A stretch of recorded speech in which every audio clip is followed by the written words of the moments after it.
Welcome to World History Notes, where I read from the book I wrote to teach homeschoolers world history. A Bible believer looks at world history. So it's from the perspective of a Bible believer. So you might not agree. You might probably won't agree with my conclusions, but you at least should know about the things I discuss and much, much more. This is just the surface. It's very shallow, superficial survey, but I'm mentioning things that many people don't even know about, never were taught. So I want you to really dig in if you're interested in this stuff. So let's begin and with the geopolitics before World War II. There were many more earth-shaking and world-changing inventions in the period between the wars, but I'm going to want to get back to the world political situation. In June of 1925, there was an arms traffic convention at the League of Nations meeting in Geneva, which resulted in the Geneva Protocol prohibiting the use of poison gas in warfare. The U.S. refused to sign it. In October of that year, the Locarno Conference guaranteed the Franco-German and Belgo-German borders, an agreement between Germany and Poland and Germany and Czechoslovakia, and the fateful agreement between France and Poland and France and Czechoslovakia that if Germany attacked either, the war-weary and battered France would come to their aid. Hitler would later violate all of these agreements, and France would regret its commitments. The three-power naval conference held in 1927 between England, the U.S., and Japan failed to reach an agreement on the size of navies in the U.S., as the U.S. and Japan had no intention of being limited. A conflict was heating up over dominance of the Pacific. Ironically, the 1927 Kellogg-Briand Pact renounced aggressive war. Signed even by Japan and Germany, it made no provision for sanctions against those who violated it. In 1932-34, a World Disarmament Conference was held in Geneva, but adjourned without the nations agreeing on anything substantial. Many diplomats held out for the hope that the armies of the world could be defanged. The U.S. proposed the abolition of all offensive weapons. 1933, Germany and Japan both dropped out of the League of Nations, stating in so many words that lying, hypocrisy, and double dealing were no substitutes for honest diplomacy. After the US and the United Kingdom denied Japanese demands for equality, that country dropped out of both the Washington and London naval treaties.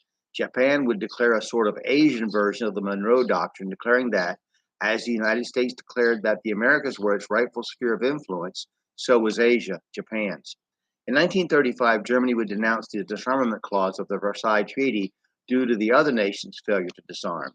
Hitler announced a massive rearmament program.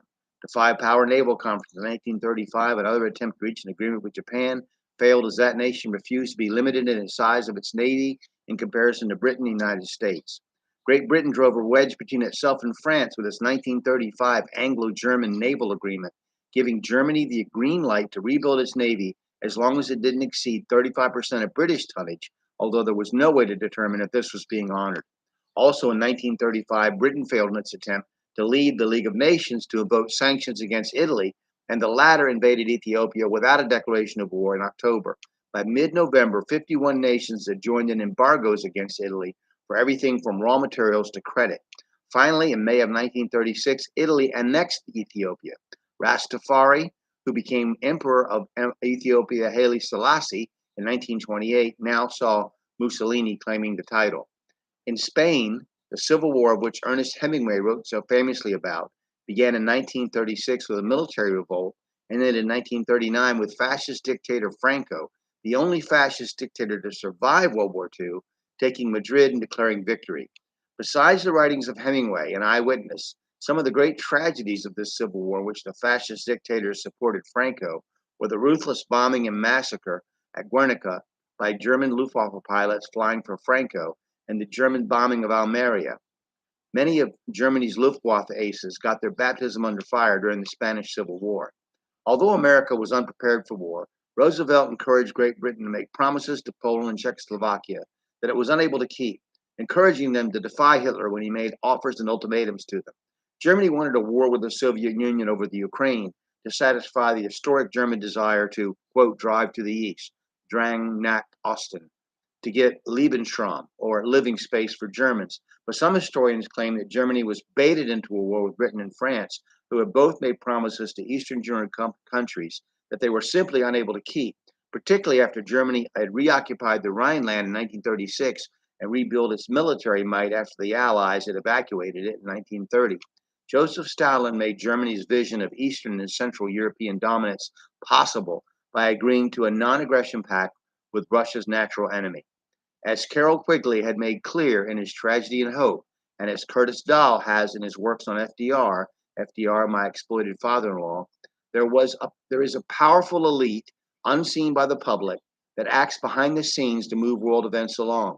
Who these people are, we can only surmise, but the results of their intentions are about to be disaster for the world, which would change in ways unimaginable to the diplomats furiously at work, trying to save it before the coming torrent of death and destruction, unsurpassed in human history since the great flood of Noah. So now, for the several sessions we've had in the past, there's a few things I'd like you to think about that you should know. See if you can name the fascist dictators of Italy, Spain, and Germany between World Wars I and II. See if you can remember which three forms of government are defined in ultra simplified terms as personal liberty is subordinate to the state and the party, and people are controlled by propaganda and false news. Distribution of private property is controlled by the state, and to each according to his need. So, think about what we've talked about before. And also, what African country did Mussolini's Italy invade in 1935? Name an important economist of the early 20th century. What treaty ended World War I and humiliated the German people? What did the Kellogg-Briand Pact renounce? What country's civil war was baptism under fire for Hitler's Luftwaffe? So those are things you should keep in mind. And we're going to start with World War II, with the Axis powers having victory and pushing everyone back. It's a very interesting time, very distressing for the world. It looked like civilization was about ready to be destroyed by two racist ideologies, one from Germany, one from Japan, that said that their race, their ethnic group, was going to rule the world. So I certainly hope you'll study and disagree with me. It's fine. Disagree with my conclusions. That's fine. But the important thing is that you do have an opinion about world history, and you do know something about these events. All right. Thank you very much, and have a great day.